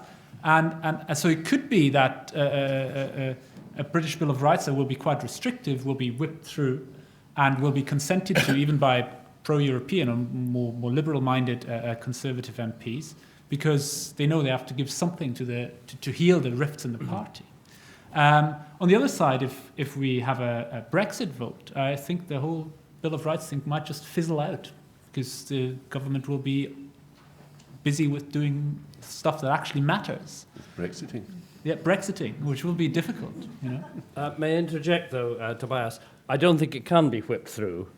A government with a majority of 12, and there are more than 12 pro-ECHR Conservatives, and it would have no chance, I think, of getting through the Lords at first instance, whatever one may think about the Salisbury Convention. So I think, although that's a discussion for another time, I don't think it could be whipped through.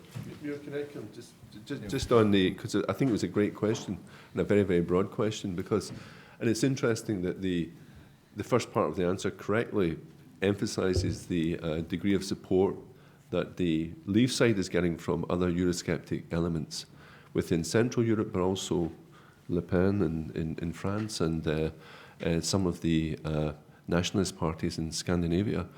And I think that's indicative. If you think back to my talk when I said actually there hasn't been that much interest or that much articulated interest in Europe, there has been some there has been some on the sceptical side, on the Leave side.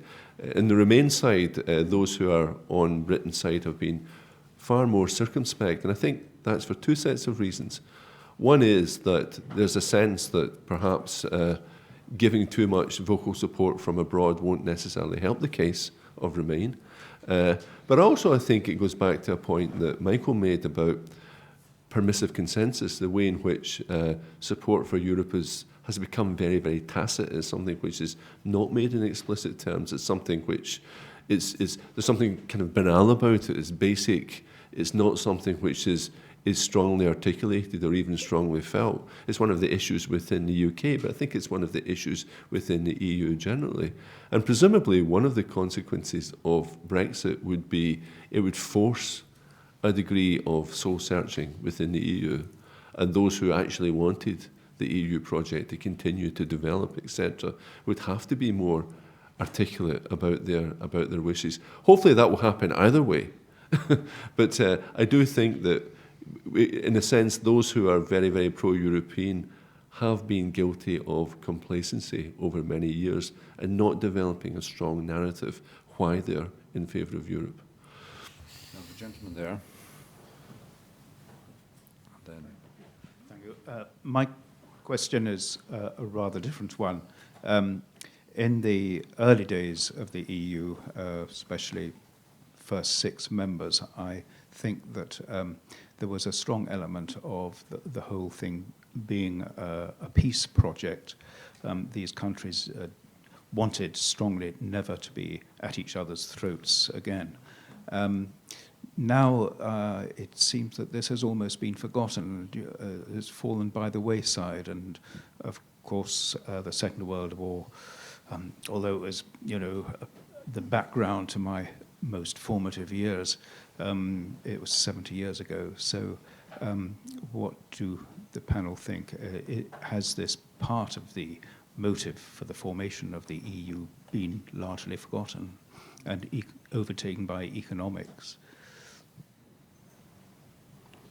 Neil, that may have something to do with what you just said about the fact that it's all kind of taken for granted, because I've certainly been surprised at the inability of the Remain politicians to articulate the kind of visionary case that, those of us who were working on it when Heath wanted to take us in, and it was all very close up to the Treaty of Rome and all the rest of it, and they can't speak the words now, really. Yeah, I mean, it's complex because, that argument is often made, and I think the way in which both sides of the campaign have tried to use the war, and in both sides it's kind of miscued. Obviously in the way that Boris Johnson did it, I think, but I think also David Cameron, by invoking Churchill in a way which I think for many people seemed, there's all sorts of factors associated with it, but to some people it seemed like anachronistic. It was a justification which was no longer there. But it's complex because we've had war in the Western Balkans within the last 20, 25 years. The EU has a very, very mixed record there in terms of how it dealt with it at the time. It has a better record now in terms of its accession policy within that area. But I would say that it's interesting that narrative of being a peacekeeping project has, to some extent, fallen by the wayside, despite the continuing involvement of the EU in these sorts of areas, and despite the fact that, unhappily, war has not left the European continent. Well, I think, to some extent, the EU has been the victim of its own success in that war between France and Germany, which was the core of this whole project, is just inconceivable, and people now simply discount that. And curiously enough, it's the older generation, people of my generation, your generation, who are the most Eurosceptic, the ones who were born just after the war, or even were in the war, whereas the young people are much more relaxed about Europe. It's not the young people who are enthusiastic about the common agricultural policy or whatever it was, but they've lived in a Europe where they're used to travelling around freely across borders, and they don't feel terribly strongly one way or another, which is why they're in favour of remaining, but probably won't bother to turn out to vote. Now, there was a gentleman at the back there. Yeah. My question isn't unrelated to the last topic. I suppose it's about the UK's position in the world, to use that slightly old-fashioned phrase, which hasn't had much traction in the referendum debate, and presumably is of little interest to people, I guess, who are probably unaware of what WTO stands for, or they don't know what Article 50 means, and have perhaps no wider interest in these questions. But I'm struck by how little it has been discussed, and I'd be interested to know what the panel's views are. If the UK does vote to leave, what would be the implications for our place in the world? So, was that what President Obama was talking about, perhaps? Who wants to go first? Shall I pitch in? Yeah. My first take on that would be not hugely different, since the UK would remain a member of NATO, and there are lots of scary things out in the world which are absolutely not in our control, like the result of the US presidential election, the North Korean bomb, the Chinese in the South China Sea, and I think whether I think that whether the UK is in or out of the EU is rather marginal to these big world issues, but other panelists may disagree. Johnny. I don't disagree, Ian, but I'll take a different slant on your question, because if we do decide to leave the EU, there will follow, as I'm sure Neil and colleagues set out before I arrived, an enormously complex situation to negotiate, which would take place against the background of the debate that we've been having now. It could unleash further iterations of the debate about the relationships between the nations of the UK, all of which means that we'll be looking inward. And we will not be thinking about how best to place the UK in engagement with the rest of the world, both in positive partnerships, but also in managing challenges and conflicts. I suspect we will be staring at our navels for several years. 10, if Gus O'Donnell was right. One last question, gentleman there.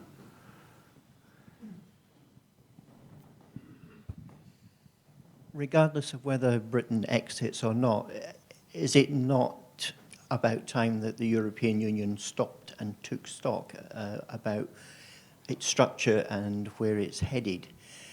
I think one of the reasons why Remain find it so hard to put the case for Europe is that virtually nobody really believes in the European system as it currently exists. It fails to put Europe as a united face to the world, but it concentrates a lot of energy in interfering with matters which most people would consider appropriate to the more subsidiary levels. People see them interfering in things that they don't think they should be interfering in, and then failing when you're talking to the Americans or the Chinese or the Russians or whatever. We'll have a little round of general comments on that, and then we'll wind up. Well, there was an attempt to think about the future of Europe in a big way and involve citizens. This was the convention on the future of Europe about 10 years ago. It was not a success. It was read, a convention supposed to engage ordinary citizens was led by Giscard d'Estaing, who is the most aristocratic and remote politician. It was bizarre, and it got off to a bad start. And then as the deliberations went on, it became more and more exoteric, talking about things people didn't understand.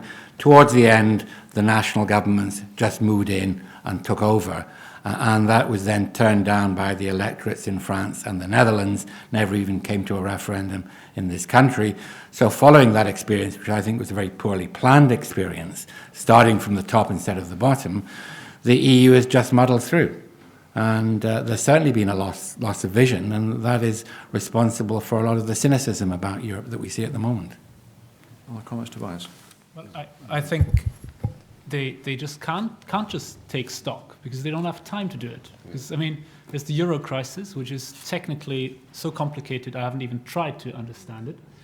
There's the asylum crisis, or the refugee crisis, with millions of people piling in, arriving at Greece's shores. They can't cope with it, compounded by the Euro crisis, but that's a different matter. And you have to try to distribute people somehow, which isn't working. So there's the rule of law crisis that the EU, with Poland and Hungary and other candidates, Romania, Slovakia, and we could go on and on and on. So I think it's just not possible to just stop and say, hang on, let's have a wee think for a year and not do anything or be inactive. So I think that's the problem. I think, ironically, 10 years ago when the convention failed, one of the explanations of the failure was we didn't have a crisis to concentrate our minds, you know. And got too many crises now. Be careful what you wish for. Just one point on elitism. Let me make Giscard d'Estaing standing up for the people of Europe is just about as absurd as two ex-presidents of the Oxford Union speaking for the disestablished of Britain. No, that's enough of that. Any comments, Charlie, or Ian, anything you want to? I think there is word. just one quick hit which the European institutions could get, but they're not going to, and that is stop having two sites for the Parliament.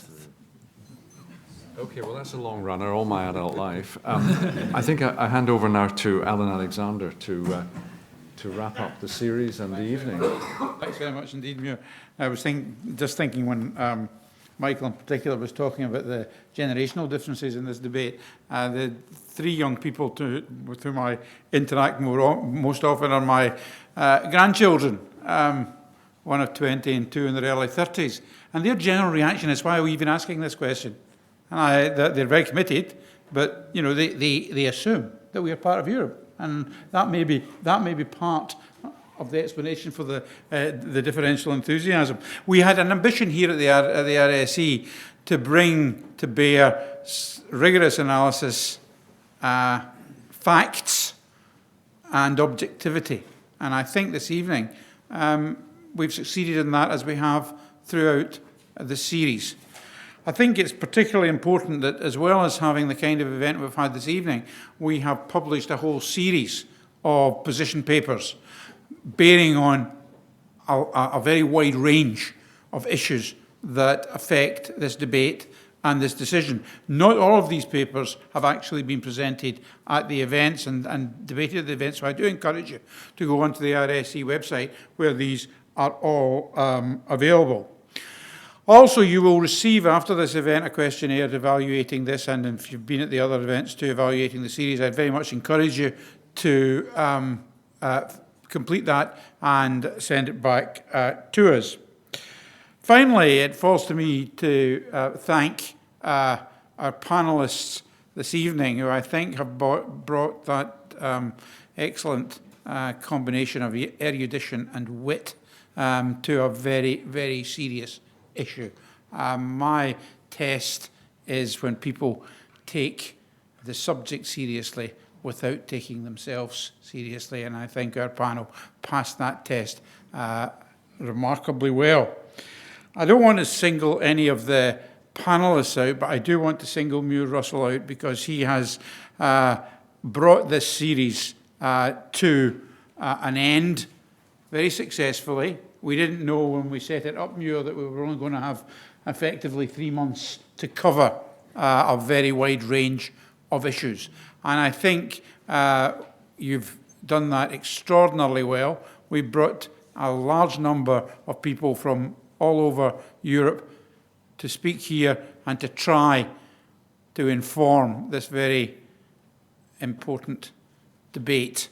I hope that my friend and colleague Charlie Jeffrey is not right that it's all going to be a mess, but I rather think he might be. And if I may adapt a famous remark of one of our Scottish politicians many years ago, attempted to say, you know, go back to your homes and prepare for chaos. But I do hope that I'm wrong on that. So can I ask you to thank the panel in what I think is always called the usual way? Thank you very much indeed.